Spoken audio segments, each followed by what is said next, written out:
What I want to share with you today is what so many people seem to be struggling with, and that is purpose. Feeling like they don't know what their purpose is, feeling like they are unclear on what their purpose is, and that can cause so much conflict internally, it can cause so much volatility, and it can cause so much confusion.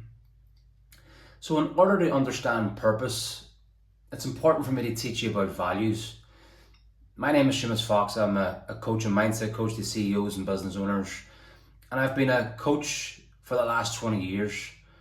And one of the most important things that I have learned, one of the most important lessons that I have learned in understanding human behavior and why people do what they do, is in understanding values. So, when it comes to values, most people have values misunderstood. So we think that values are words like honesty and integrity and freedom and a lot of these things.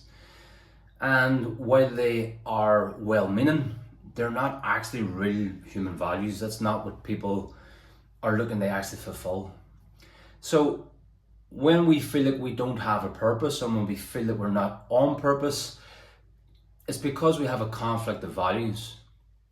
So in society right now, there's a lot of an injection of values.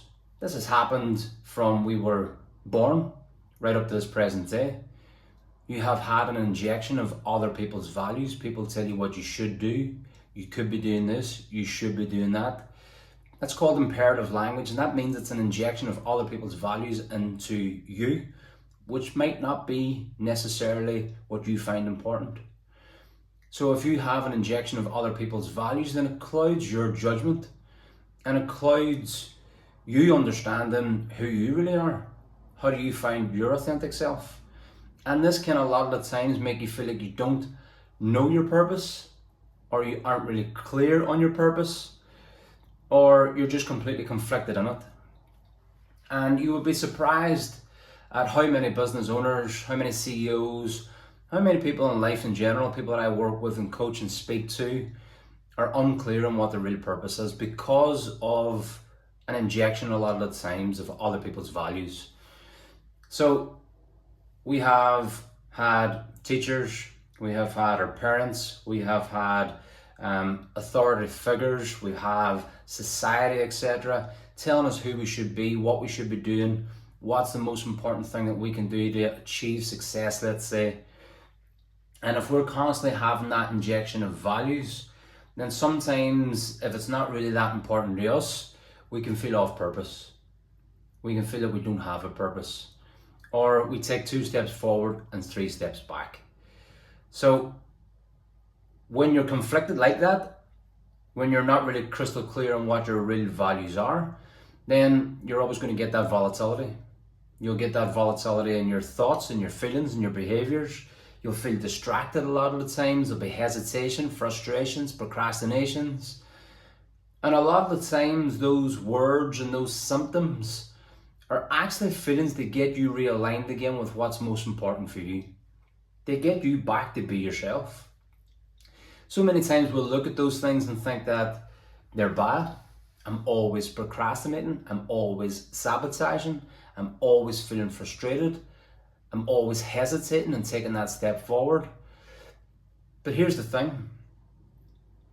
When you're really aligned with your highest values, when you're really aligned with your true purpose and what's most important to you, you very rarely hesitate, frustrate, procrastinate, sabotage. Those feelings are symptoms a lot of the times to get you realigned with what's most important for you. And a lot of the times what you need to do and what we need to do, and again, I'm not projecting my values onto you, but I'm telling you from experience that sometimes we have to put the blinkers on. Sometimes we have to drown out the noise. Sometimes we have to avoid the distraction in order for us to actually get realigned with what our real purpose is and they understand what our real values are. Now, it's a process that I coach people through and get them really detailed and dialed in.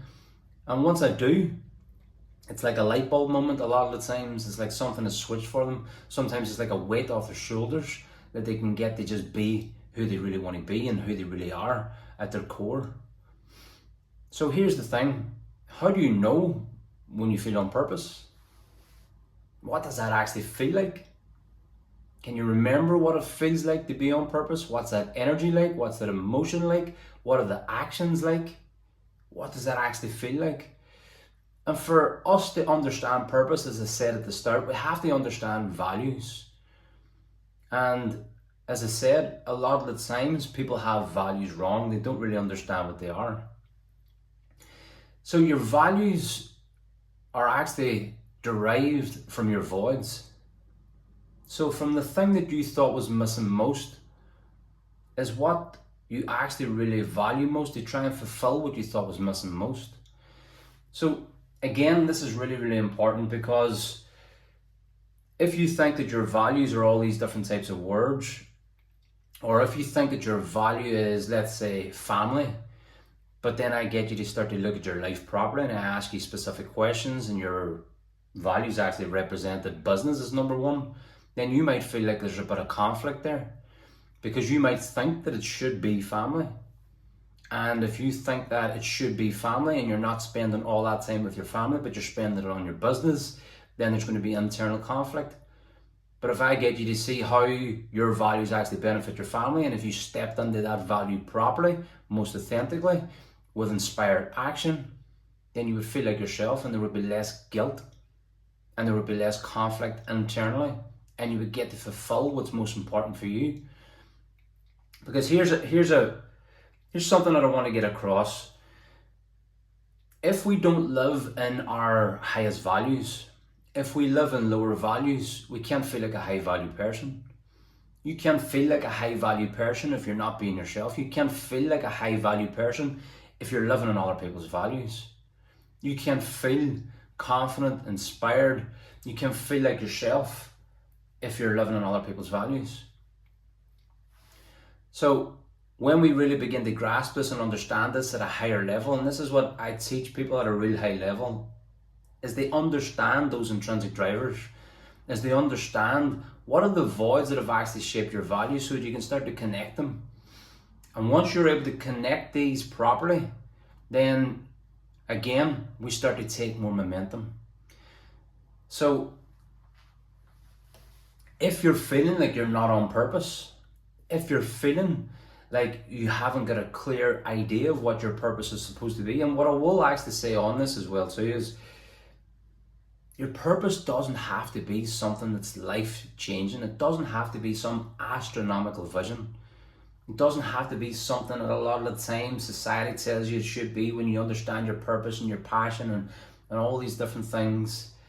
Your purpose might be to get up and fulfill what you do every single day right now. It might be as a father, it might be as a mother, it might be as a business owner, it might be as a coach, a teacher, whatever it might be. It's whatever you attach meaning to. But if we can understand how to tap into that, if we can understand how to really fulfill that in a better way for ourselves, then again, we decrease volatility, we decrease all the erratic behaviors, and a lot of the times the distractions and the behaviors that take us away from being our best self, feeling most fulfilled, feeling like we're on point to actually fulfill what's most important for us.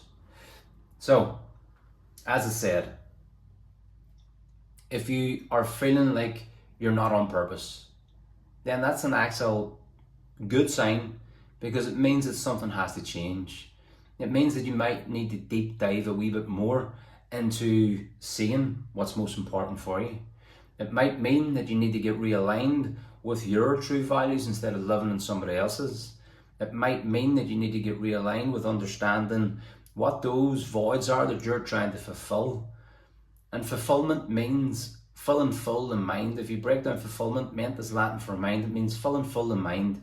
And we fill our mind with the thing that we think is most inspiring for us, that we want to actually learn, that we feel inspired by. If we're filling our mind full of like stuff that's just numbing us and it's distractions, and we don't want to grow into that, then we have to actually take a wee bit of a step back and ask why. Why am I watching all this stuff just for distraction? Why am I doing all these things just for distraction? What am I not stepping up into? So every symptom a lot of the times in our life and in our business is a way to get us back to be our authentic self. It's a way to get us back to be who we really want to be at a deeper level. And to be who we really want to be at a deeper level, we have to understand what our real values are, because our real values is the thing that's going to show you what your real purpose is. And to understand that, we have to understand what are the things that's actually driving us, what are those voids that have shaped us as human beings to be who we are right now. And when we can understand that, we can take that to be able to move forward and be able to create a vision. And I shared this on social media recently, which was, you can't create a vision if you're living in somebody else's values. Because if you're living in somebody else's values and you don't feel like you're really feeling inspired, then you're going to want distraction. You want to get out of it. Because to create a vision and move into a purpose and to fulfill something that's meaningful to you will require you to go through challenges. It's going to require you to go through pain. It's going to require you to face up to a lot of internal struggles, shifting your identity, moving into uncomfortable zones. And if you're not fulfilling something that's actually really inspiring for you, you're not going to go through those challenges. You'll want a way out. But how you know that you're actually doing what's most inspiring for you and you feel on purpose is you're willing to pursue both pain and pleasure in its pursuit. So I'm going to leave you with this. Ask yourself this question. Do I feel like I'm really on purpose right now? Can I see myself growing into an even bigger and better and greater version of what I'm doing right now? Do I want to continue to complete and continue to do what I'm doing right now for the next 5 to 10 years? And if not, what needs to change?